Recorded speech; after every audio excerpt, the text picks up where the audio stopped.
सुधाकरात्मोदकं सदा विमुक्तिसाधकं कलाधरावतंसकं विलासिलोकरक्षकम् अनायकैकनायकं विनाशिते भदैत्यकं नताशुभाशुनाशकं नमामि तं विनायकम्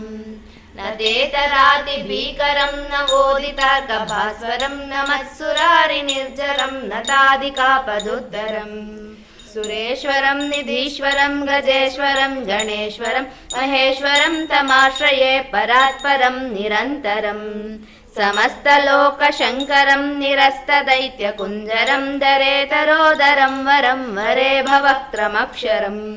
कृपाकरं क्षमाकरं मुदाकरं यशस्करं मनस्करं नमस्कृतां नमस्करोमि भास्वरम्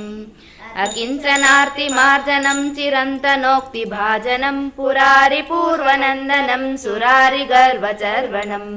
प्रपञ्चनाशभीषणं धनञ्जयादिभूषणं कपोलदानवारणं भजे पुराणवारणम् नितान्तकान्तदन्तकान्तिमन्तकान्तकात्मजम् अचिन्त्यरूपमन्तहीनमन्तराय कृन्तनम्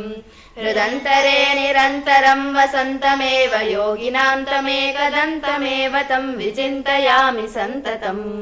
महागणेश पञ्चरत्नमादरेण योन्वहं प्रजल्पतिप्रभातके हृदि स्मरन् गणेश्वरम्